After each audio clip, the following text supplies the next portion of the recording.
All right. So let me open up my thing. Oh my gosh. I'm sorry, that's my son. He's right here. I don't have He anyone to sounds watch. excited.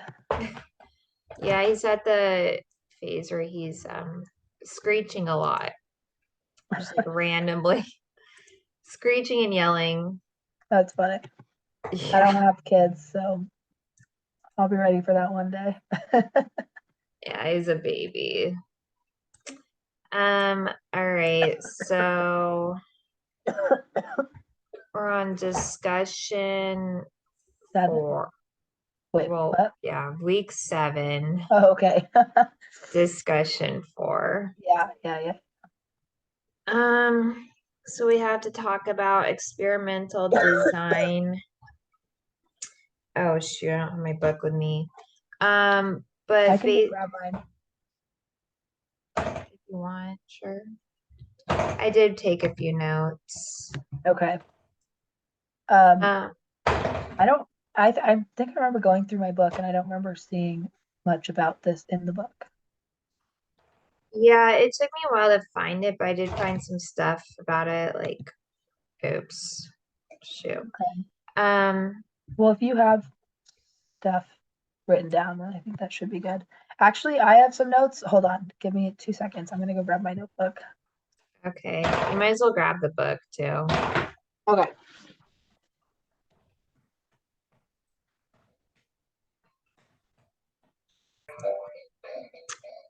All right. So what I have is experimental design seeks to understand the effectiveness of treatments or interventions. So there's different experimental design models. There's the true experimental design. Um, what else? Classical experimental designs. Yeah, I don't know. Do you want me to just read what I have? Yeah. All right, so a true experimental design will have 3 key aspects: random assignment, a manipulated IV, and a, Independent variable. oh, duh. I saw that, I was like, what? And a measure of effect or change. And then classical experimental designs examine the effect of an intervention between a treatment group and a control group. And in counseling research, the control group is another comparison group. Did you find all this in the book? Yeah, there's more stuff on page 68. Okay. Let me look. I think there's like a chart too. Oh, wait. I was gonna take more notes and then I spaced it. So, wait. These are all. What? They're like a. Oh, here we go.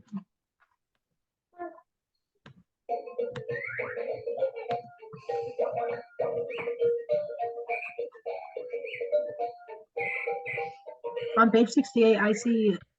Oh my gosh, I grabbed the wrong book. Ugh. I grabbed my racial and cultural dynamics. Oh my gosh. Oops. Oh, well, you are sick. That's like how my brain is functioning right now. It's like it's not at all.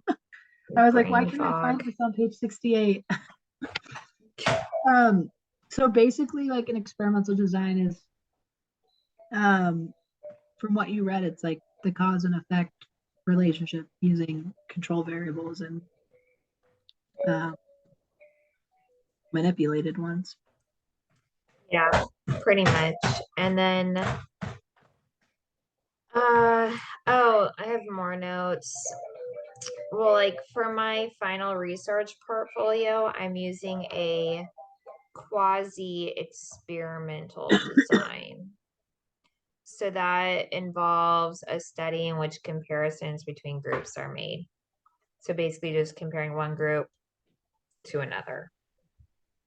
Oh, how are you doing that? I Wait, thought it was all oh, it's just preparatory, right? yeah, it's not like actually doing it. I That's thought it right. was all just like a proposal. That's true. I haven't even really looked at it, so like the final portfolio put together. I can't even remember. Wait, was that part of the proposal from the first assignment? I don't think so. When I was just like looking at this assignment, it was like asking what methodology you'd use. So Oh, okay. I was like, well, quasi-experimental seems like simple. Yeah. One group against another. Yeah, easy to understand, easy to do. So Well, yeah, and it makes it so you can see the difference between the two and you can draw inferences from the data. exactly. That makes Yeah. sense. I don't know what I'm gonna do for mine. I haven't really thought about it. Yeah. I had to, we do have an assignment due. We have to like submit the rough draft to like the writing center I by did next that. week. Oh, you did I did that? that. I did that like 2 weeks ago. I haven't heard any, or maybe even 3 weeks ago, because I just was like, okay, I just want to get it done with. And I haven't heard anything Oh. back. And so I think I need to email them and see if they've received it or Oh shoot. Yeah, because we're supposed to like upload the feedback. I haven't even done that part yet. well, it's not due for another week, right? Yeah, it's due next week. Yeah. I need to put that on like my checklist of things I need to do. Because I Well, it have sounds like all you need to do is bug them to get back to right. you.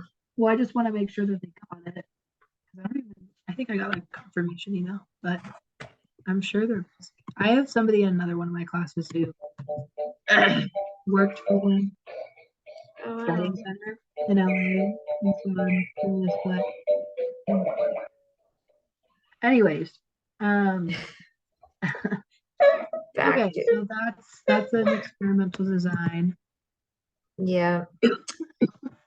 There's various design models. I think the first one is just purely like true experiment. There's true experimental, quasi experimental. And I can't remember what the last one is. Does this come from that YouTube video? No, it's from I found it in the book. Um, but yeah. All right, well, I guess we could talk about the next question then. Okay. So describe the various aspects that determine the generalizability of a study. Why is it important in research?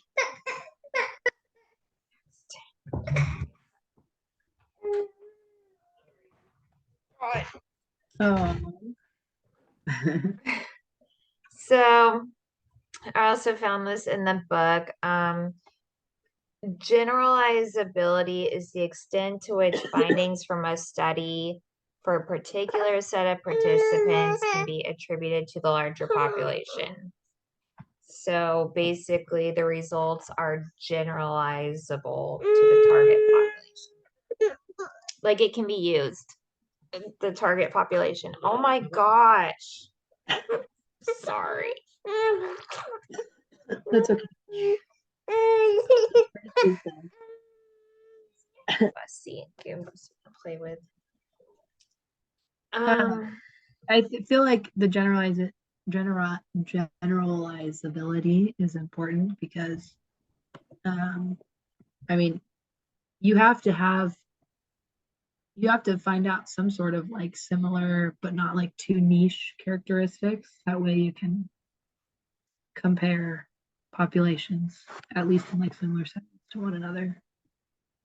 yeah, absolutely. Or else, I mean, like, or else you're just creating foundational research all the time and people wouldn't build upon it. Yeah. You want to know if your research is going to be relevant, I would think. Yeah. Uh-huh, for sure. So that That seems pretty important. Yeah. Um, it says describe the various aspects to determine generalize, generalizability. Did it say that in the book? I Googled it Uh, earlier today. when all I found on like page 65 was just the one line that defined generalizability. Um, how would you determine it? So when I was looking up, I didn't have my book with me earlier because I left it at work, but I went got it. Anyways, now I don't even have it with me. But what I was looking up is that it's characteristics of a study, what I'm reading on this association org.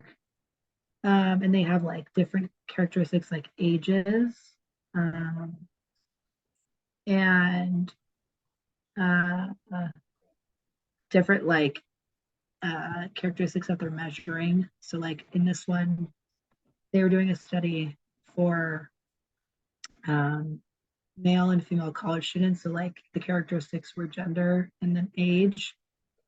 And so like that's pretty generalizable. If Oh, you wanted to do one or the other, like male, females, or non-binary, and then also like what age population do you want to look at, uh, like seniors versus young adults, and then also the like independent variables, which are like what does they took like blood pressure, blood sugar levels, and like what activity looked like. And so those were like the different characteristics to make it generalizable if they wanted to just like run the test across any population that they chose. Um, that makes sense. yeah, it says the specific intervention can be tested that can also limit how generalizable a study is. And they ask their people to like walk briskly. And so the results would have been different if they asked them to like run or swim. Um, Interesting. and like the details. But it says specifically like who was included, who was excluded, and the details, the timing. Hmm. Um, yeah, because if it's Okay. like if it's too narrow, then like we were talking about, it's not super. I mean, it could be relevant to your research, but if it's too narrow, then it's hard to make it relevant to a ton of research. Yeah, it wouldn't be able to be like used for Mhm. a lot of people. Yeah, it'd be. I mean, like you can collect a bunch of data points that people could use those data points, but necessarily like citing your research because they're probably researching something totally different. Yeah, it wouldn't be relevant. Yeah, I Right. can see that being a thing. Like for example, like the pandemic, and there was so many studies done like within the pandemic and like pandemic parameters. But it's hard to like take it's hard to do research on like okay what was like pre or post pandemic just because we're not it's like it was such a big I don't know where I'm going with this. I think I'm losing my train of thought. um I don't know, never mind. Well, I am curious to see where you're going. Well, I was thinking like before the pandemic even happened, I mean there was a lot of talk about how like people are becoming more isolated and mental health is going down and Oh, we're not as connected as we used to be due to technology. But then the pandemic hit, and then that like totally exasperated everything. And right. so Changed up. it's like yeah, it's almost like you can't even like use you can still use the data pre-pandemic, but now that it's like it's like in the middle or post-pandemic, it's almost like totally different research. Right, I see what you're saying. It like Yeah, debunked a whole bunch of research or hypotheses. yeah, like you can't just take a general. I mean, you can say yeah, like yeah, mental health was has been declining, like say in youth since 2000. But now that the pandemic hit, it's like, oh, well, now like all that research was useful, but now that there's a pandemic, it's like it's too niche of a time period to really take Right. accurate data on like any sort of data points moving forward, I think, because it's going to be this huge outlier. Right. It's a good point. I never thought of it like that. It's I very don't know, that's kind of what I'm interesting. thinking about, but yeah, because I'm thinking about that a lot at like we talk about it a lot. I feel like we just talk about it a lot in this program of like, oh, like how has the pandemic affected you? What do you Right. trends moving forward because of the pandemic? How has the pandemic changed the field? Blah blah blah. And it's like, well, Well, what was it before the pandemic? well, it did cause like it seems like a huge uptick in mental health conditions. But then it makes me wonder like are people just like seeking treatment now more so? Like is there really a More huge available. change? Yeah, Yeah, or it's just more available and people are talking about it more. but it's like I feel like telehealth was available before the pandemic, but now it but then the pandemic it was like everyone has to do it. So now people are just more comfortable with it now. Yeah, I well, don't there were know. like a lot of like weird like HIPAA regulations. Oh Like yeah. I remember because I was working like in as an addictions counselor before the pandemic hit, and then it hit, and there was like all these HIPAA regulations that just like went out the window because we had no choice. Oh, Um, before it made it like difficult to do because there was too much like red tape. interesting. If that makes any sense. Yeah. Huh. So it That's kind of like the pandemic forced telehealth to happen. Like it forced the hand of these insurance companies. right. To Because like for, sharpen everything up. well, insure like before, I remember like insurance, a lot of insurance companies wouldn't pay for telehealth. They didn't Yeah. think it was like a thing. And then they're like, how would we even do it? How do you protect confidentiality? Then Yeah. the pandemic happened and it like forced it to happen, Right. which was like actually really great for this field, I Right. think. Right. Yeah, I think there's a lot of pros and cons, but I think ultimately it's destigmatizing therapy in general and making it more accessible for everybody. Exactly. People who Yeah. couldn't get it before can now get it. Or people who are like afraid to get it for fear of like going to an office or being found out can now like get therapy on the sly. Right. But anyways, we're getting like off topic. Yeah. That's okay. But I don't know. That's just what I was Mm. thinking. With generalized disability, I'm just like, with the pandemic, I feel like everything's just been skewed with research. Yeah, I mean it's really interesting. I'd never thought of that, but you're Yeah. right. It's changed everything. Yeah. It'll be interesting to see like how much of a difference it makes like 10, 20 years down the line, like any residual effects of it. Yeah. I'm curious if I bet, I mean, I bet there will be so many studies done, Yeah. like 5 year, 10 year, 20 year studies, like for sure, of like, did the trends keep going up? Did they just spike? Yeah. Yeah. Or any long term effects mentally, physically, all Yeah. of it.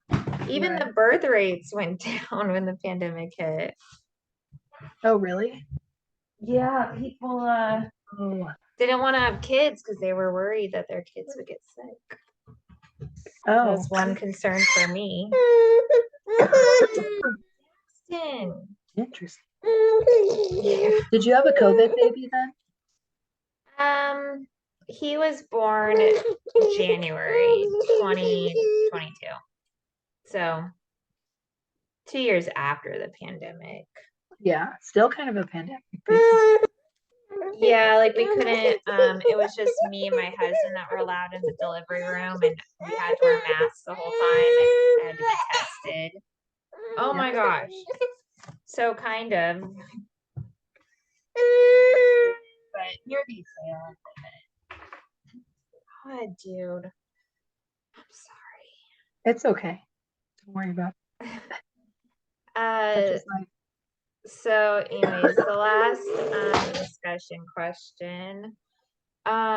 What types of research questions would indicate to you that predictive design should be used?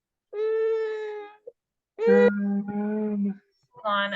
Let me Yeah, pause this. I'm gonna go see if my husband can watch him. All right. Sorry about that. that's okay. I don't really. All right. So what types of research questions would indicate to you that predictive design should be used? So I had to look up predictive design in the first place, and I wrote Me down too. it provides insight into the future. And it's like forecasting, classifying, or regressive models. Um, Yeah, that's what I got too. and I didn't get past that.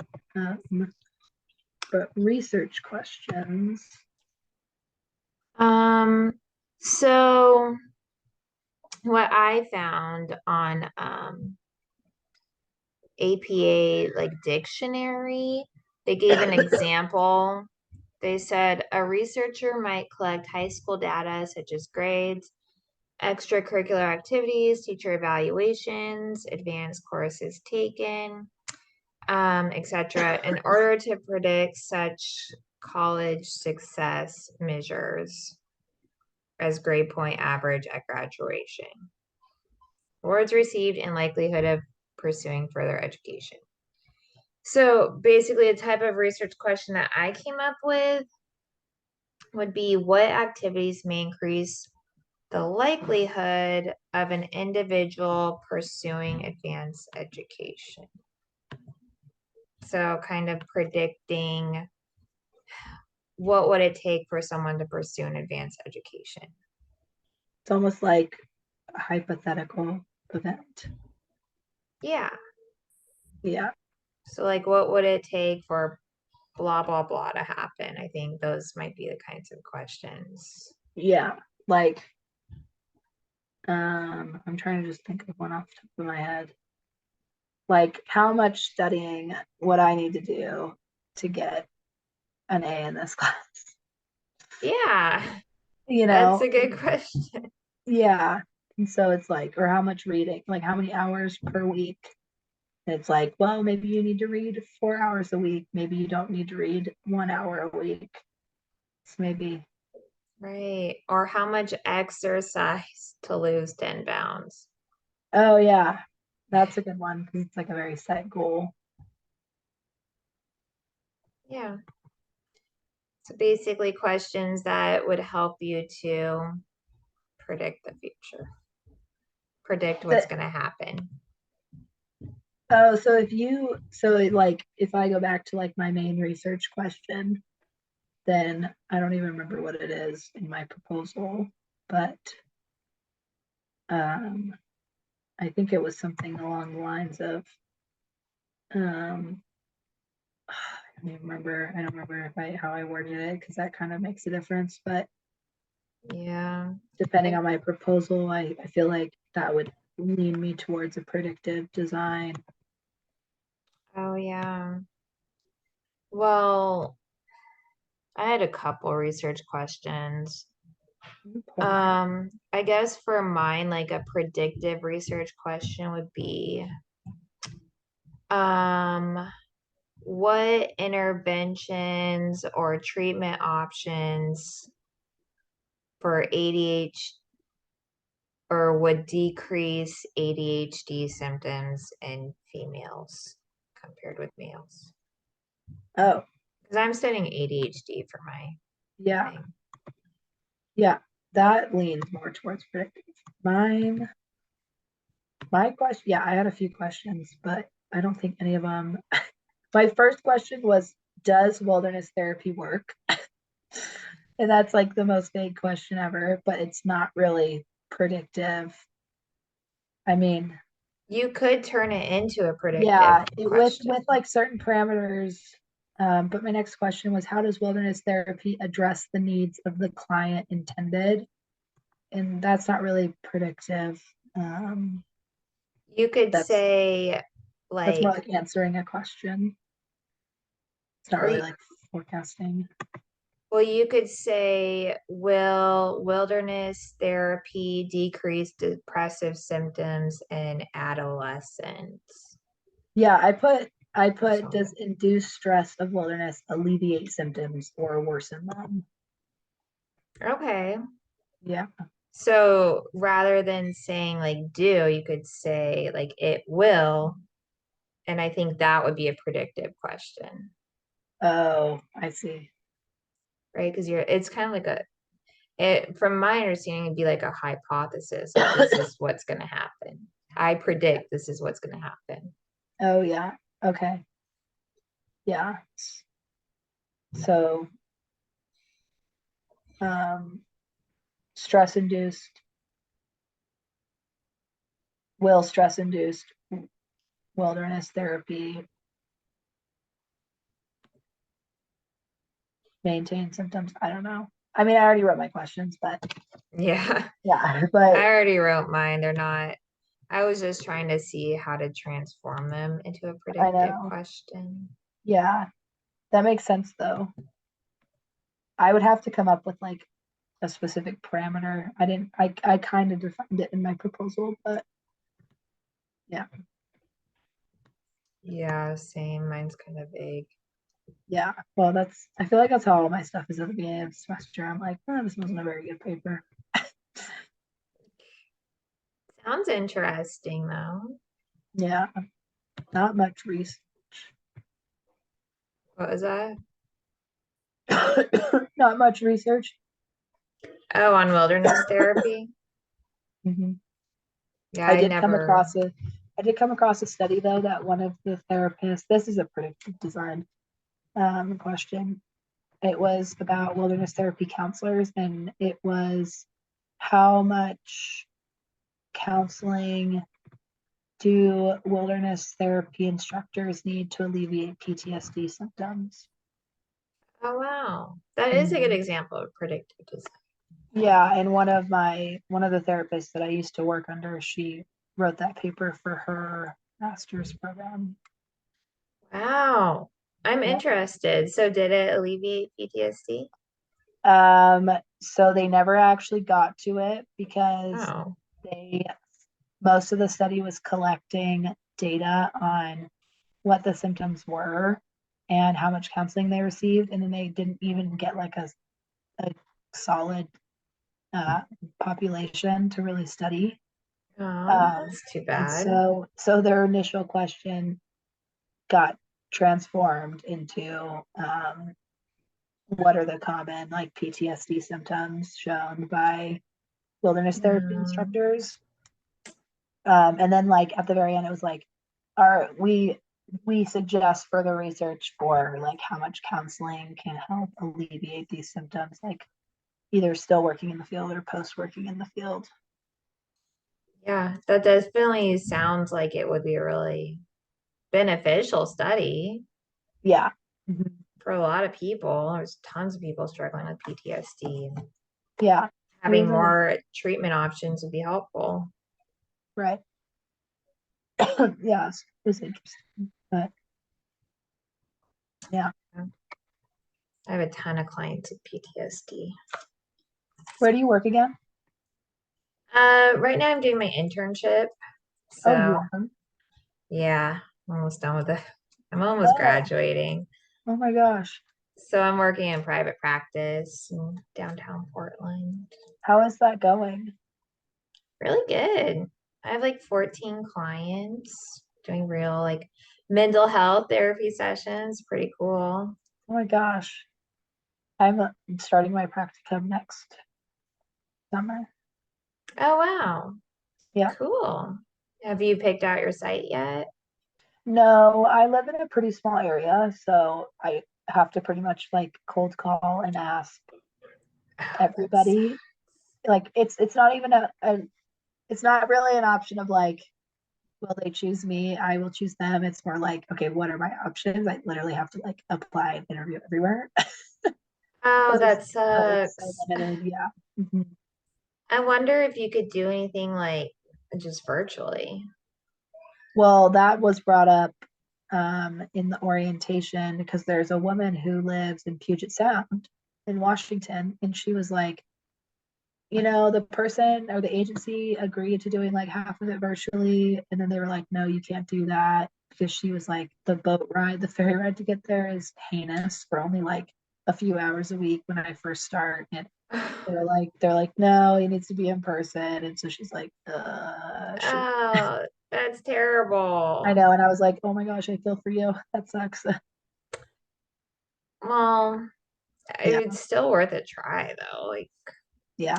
I think I'll be able to find at least two sites. It's just well, all you need is one. one. So I know I'll at least reach out to like three or four and see what they say, but I know two for sure.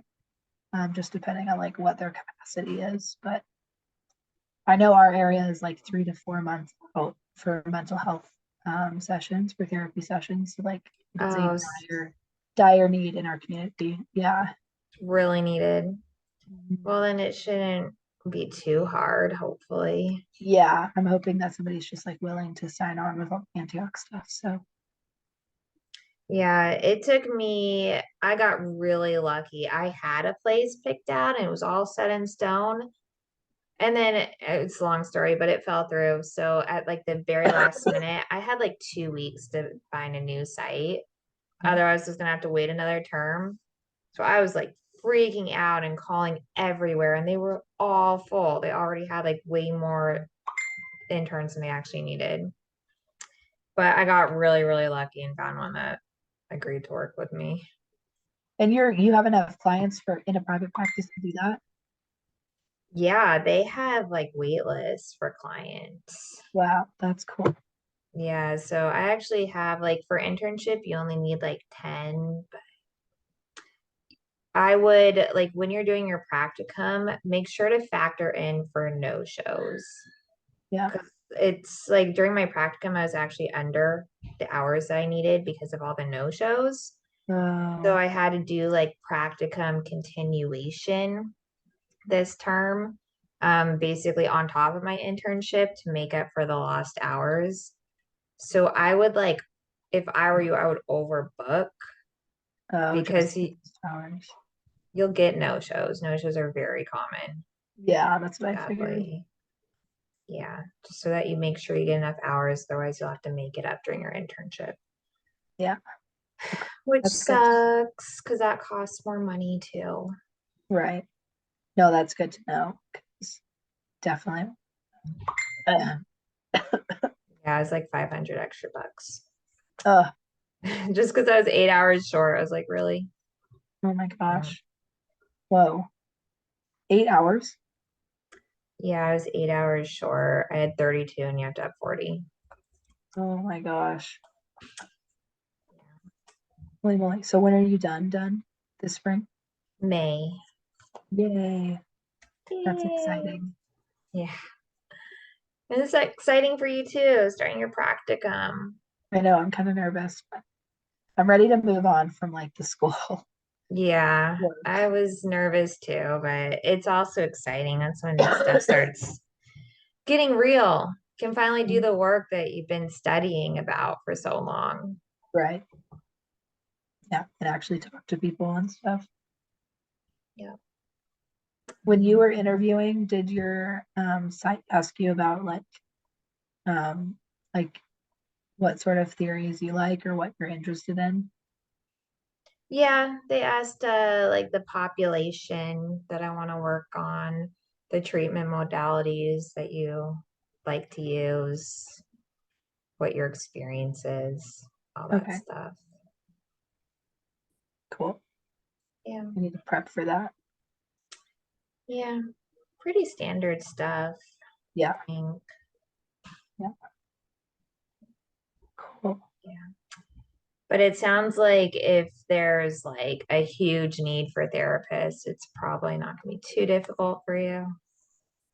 I'm hoping, but we'll see. I don't know. I'm I'm trying to like make connections now and see who I can contact, but I want to make a list. I also want to work with, I do want to work in like an addictions population. So Oh, yeah. cool. So, I mean, at least start out with that and see how it goes That's how I started out. and gain the experience. I'm all about getting the experience and then hopefully working on a niche later. Yeah, like a specialty. Yeah. That would all be good stuff to talk about in your interview. Yeah.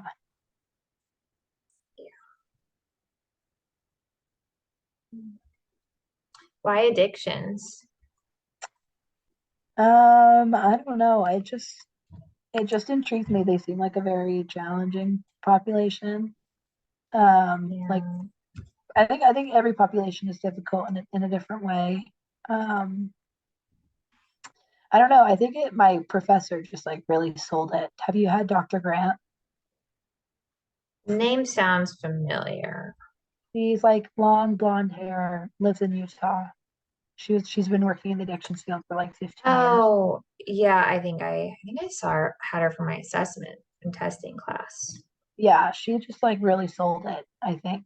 Just the way that she was talking about it and all the stories that she shared and um I feel like it's just like I feel like everybody knows somebody with some form of addiction. It's like it's so stigmatized and it Mhm. really is so real and affects everybody, even if you yourself don't have an addiction. Absolutely. It affects the whole family, Yeah, everyone involved.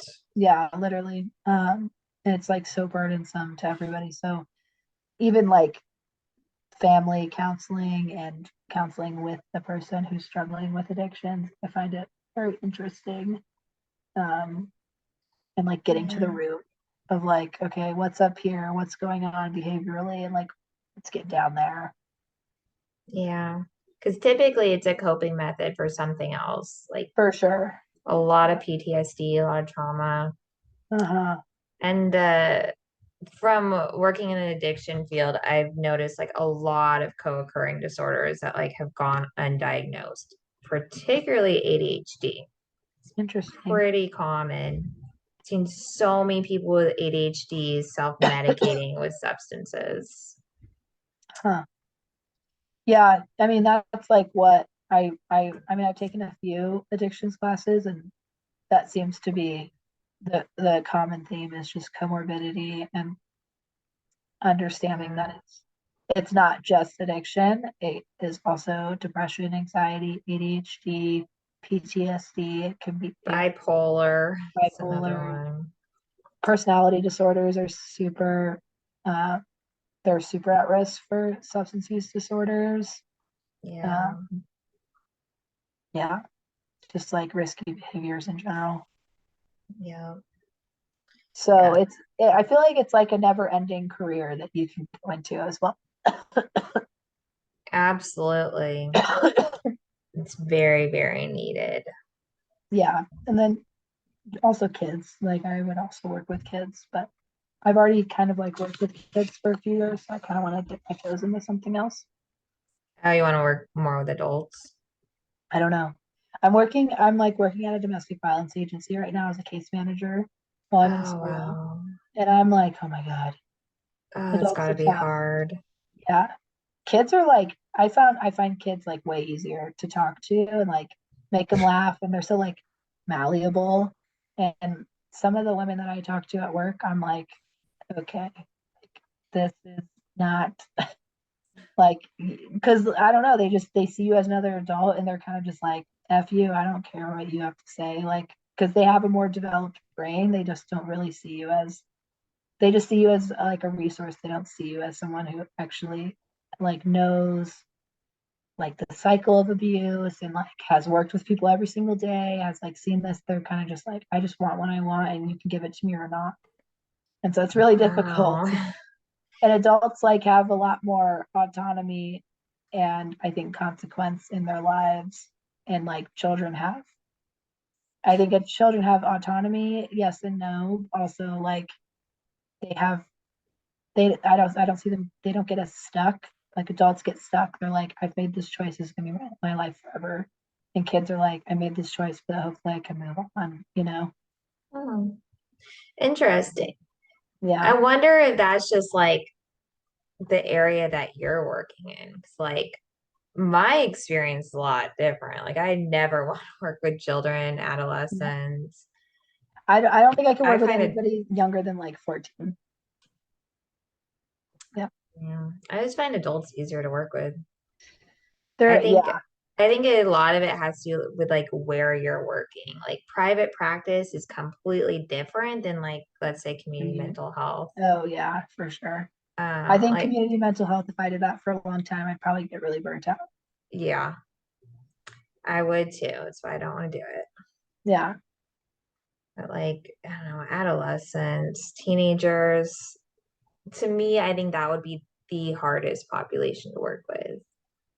They're tough, but then once you like understand how to talk to them, there's a lot of like psychoeducation as well. And like a lot of just like shooting the shit, until they feel comfortable.